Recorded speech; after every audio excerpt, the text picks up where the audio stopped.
ایک safe package Imran Khan کو دے دے، اور دوسری شکل یہ ہو سکتی ہے کہ عمران خان کی نیک چلنے کی ضمانت کہ وہ باہر آ کر پھر سے بحران نہیں پیدا کرے گا۔ تو اس وقت یہ دونوں ہی صورتیں صفر کے خانے میں ہیں، اس لیے کہ حکومت پر کوئی دباؤ نہیں ہے، عالمی بھارت کی طرف سے حملے کا خطرہ رہا ہے، اور لیکن یہ خارجی خطرہ ہے عمران خان کی رہائی کا بھارت کے حملے سے۔ یہ تعلق جوڑنا کہ عمران خان رہا ہو جائے گا تو کیا بھارت کی طرف سے حملے کا خطرہ ختم ہو جائے گا؟ حکومت کو یا ریاست کو کوئی دباؤ نہیں ہے، معیشت بہتر چل رہی ہے، اور اس کا اعتراف عالمی ادارے بھی کر چکے ہیں۔ پاکستان کے وہ عناصر، وہ تجزیہ کار، وہ تھنک ٹینک جو حکومت کے ناقد رہے ہیں، وہ بھی مان چکے ہیں کہ حکومت کی معاشی پالیسیاں درست جا رہی ہیں، ملک کو معاشی حوالے سے کوئی خطرہ نہیں ہے، ملک میں کوئی سیاسی عدم استحکام بھی نہیں ہے، کوئی جلسے جلوس نہیں ہو رہے، کوئی ایجیٹیشن نہیں ہو رہا۔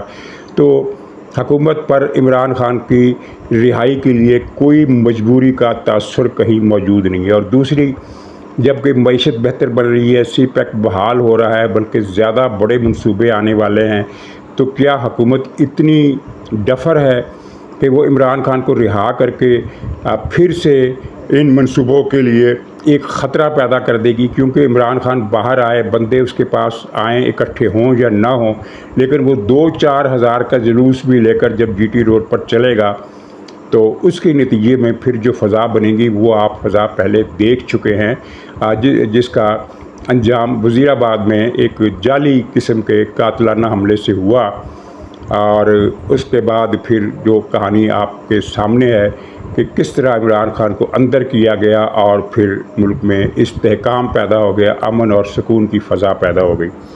حکومت کی ایسی کوئی مجبوری نہیں ہے۔ اچھا، اطلاعات کے مطابق عمران خان نے یہ کہا ہے کارکنوں سے کہ وہ ایجیٹیشن کے لیے تیار رہیں، اور اس مرتبہ ملک گیر ایجیٹیشن ہوگا۔ اس کی تاریخ کا اعلان وہ اگلے 5-6 دن میں کریں گے۔ اب ان 5-6 دنوں کو اس بات سے جوڑیے، ان اطلاعات سے جوڑیے کہ بھارت عید سے ایک دن پہلے یعنی 6 تاریخ کو پاکستان پر حملے کا سوچ رہا ہے۔ یہ اطلاعات مصدقہ نہیں ہیں، لیکن یہ چھن چھن کر سفارتی حلقوں سے آ رہی ہیں، اور بھارتی ٹی وی چینل بھی اس طرح کے اشارے دے رہے ہیں کہ عید سے پہلے خود مودی نے کہا ہے کہ آپریشن سندور ابھی ختم نہیں ہوا اور وہ موقع ڈھونڈ رہا ہے، یعنی یہ جو قیاس آرائیاں ہو رہی ہیں ان کے مطابق وہ موقع ڈھونڈ رہا ہے، اور یہ موقع ان کے مطابق یہ 6 جون کے آس پاس اسے مل جائے گا، شاید 5 جون کو مل جائے۔ یہ سب کہانیاں ہیں، مجھے ان کی حقیقت کا علم نہیں ہے، لیکن یہ کہانیاں چل رہی ہیں، اور وہ 6 جون کا حملہ کر دے گا۔ اب عمران خان کو بھی یہ ظاہر اطلاع پہنچ گئی ہوگی کہ بھارت حملہ پھر سے کرنے والا ہے، اور 6 جون 5 جون کے آس پاس کی کوئی تاریخ ہے، اور یہ عمران خان نے جو 5-6 دن کا کہا ہے وہ بھی ظاہر ہے، اس کی ڈیڈ لائن بھی 6 دن جو ہے وہ 4 تاریخ کو پورے ہو جائیں گے۔ اس کا مطلب ہے کہ وہ 4 تاریخ کو اعلان کرے گا کہ فلاں تاریخ کو ایجیٹیشن کیا جائے، لیکن اگر اس دوران بھارت نے حملہ نہ کیا تو پھر عمران خان کی تاریخ کا کیا بنے گا؟ حقیقت میں Imran Khan P T I Pakistan میں ملک گیر سطح کا احتجاج تو چھوڑیں، وہ اب صوبہ گیر احتجاج کرنے کے بھی قابل نہیں رہے۔ آپ کو یاد ہوگا کہ یہ وزیرستان میں جو ڈرون حملہ ہوا تھا جس میں 4 بچے شہید ہو گئے تھے، ظاہر بہت دکھ کا مقام تھا اور بہت بڑا سانحہ تھا، تو اس کو عمران خان نے اپنی سیاست کے لیے استعمال کرنے کا فیصلہ کیا، اور پی ٹی آئی کو جنید اکبر کو ہدایت کی کہ وہ ایک احتجاجی مظاہرہ کریں اور بچوں کی لاشوں کی تصویریں چھپوائیں اور تقسیم کریں اور پوسٹر بنائیں اور ایک بڑا جلوس نکالیں۔ تو جنید اکبر جب اس یوم احتجاج کی تقریب میں پہنچا تو اس نے دیکھا کہ حال خالی پڑا ہے، ایک بھی کارکن نہیں آیا تھا، سوائے وہ جو ٹینٹ لگانے والے تھے وہاں موجود تھے، ان کے علاوہ کوئی نہیں تھا۔ چنانچہ یہ احتجاج شروع ہونے سے پہلے ہی ختم کر دیا گیا، یعنی کہ جنید اکبر نے حال دیکھا اور حال کی حالت دیکھے اور واپس آ گئے، اور یہ ان کی صوبہ گیر احتجاج کی بھی طاقت نہیں رہی۔ تو یہ کیا احتجاج کریں گے؟ لیکن یہ چیز بڑی قابل غور ہے کہ عمران خان کو ایجیٹیشن کے لیے بھارتی حملے کی تاریخ کا انتظار ہے۔ یہ بہت بڑا ایک مقام فکر مندی ہے اور مقام مذمت بھی ہے۔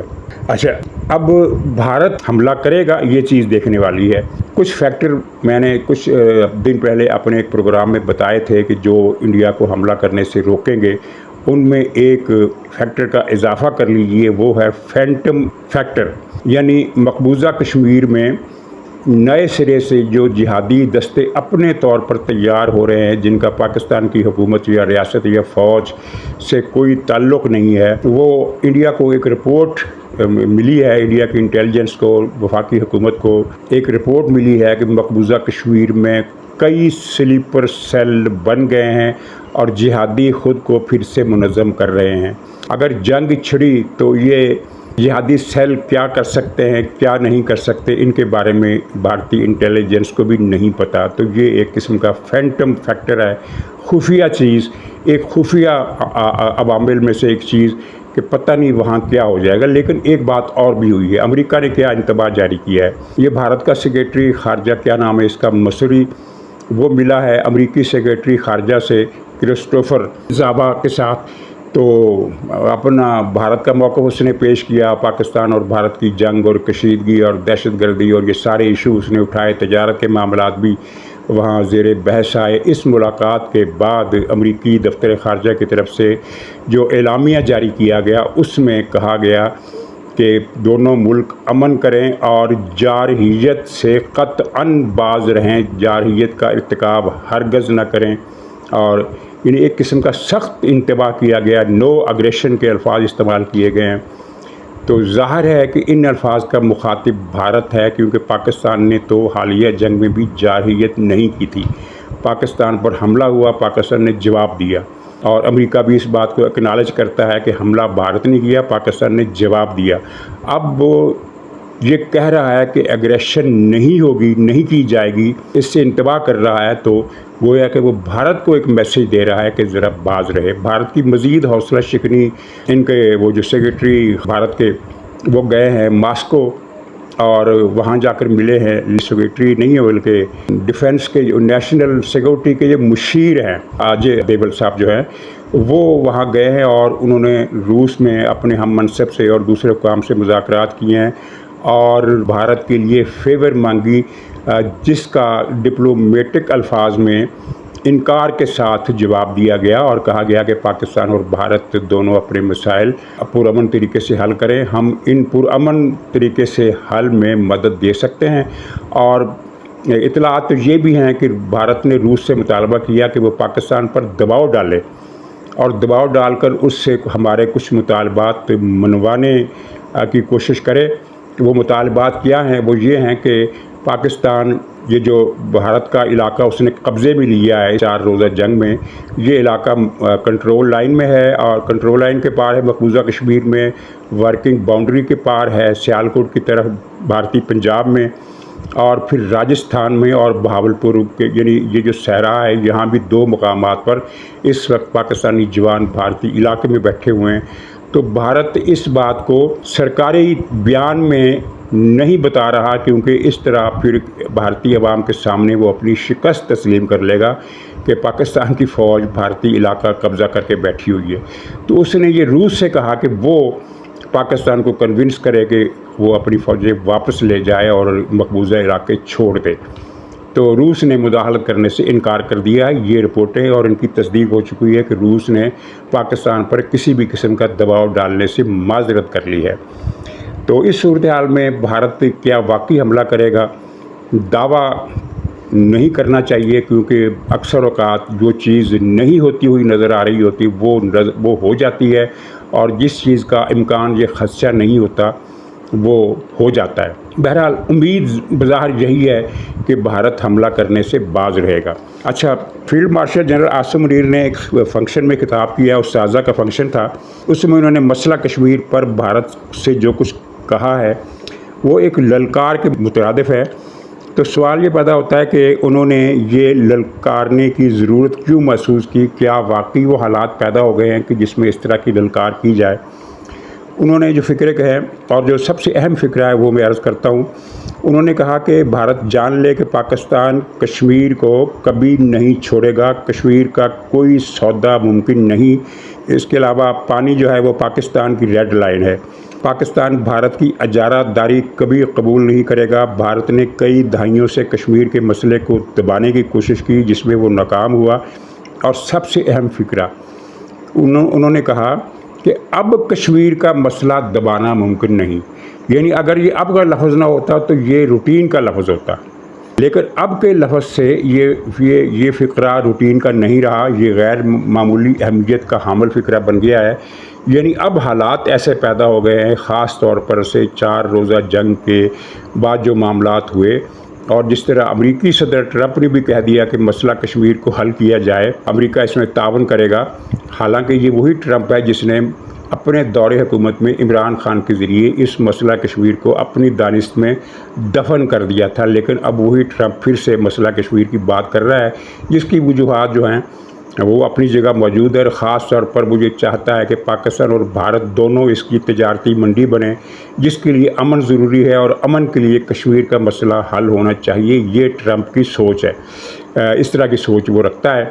کہ چنانچہ وہ کشمیر کا عکاس کو اس نے جو اٹھایا ہے تو اس لیے نہیں کہ اسے کشمیر کے مسئلے کے حق پر ہونے کا یقین ہو گیا، بلکہ اپنے تجارتی مفادات کے لیے.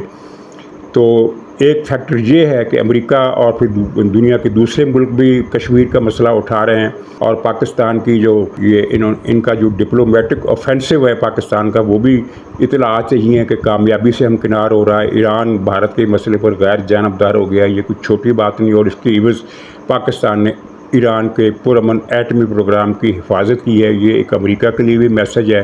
تو اس طرح سے چیزیں چل رہی ہیں، اور پھر پاکستان کو اپنی دفاعی قوت کا بھی اندازہ ہو گیا. اور ان سب عوامل کے پیش نظر جنرل حاسم منیر صاحب یہ سمجھتے ہیں کہ اب مسئلہ کشمیر پر کچھ کرنے کا وقت آ گیا ہے. یہ ایک اندازہ سا میرا ہے، اور میرے خیال میں کچھ صورتحال ایسی ہی ہے. اب آخر میں چلتے چلتے یہ جو دفاعی پاکستان کو اپنی دفاعی صلاحیتوں کا اندازہ ہوا، چین کو بھی ہو گیا اور دنیا کو بھی ہو گیا، انڈیا کو تو بھی اچھی خاصی روشنی ہو گئی.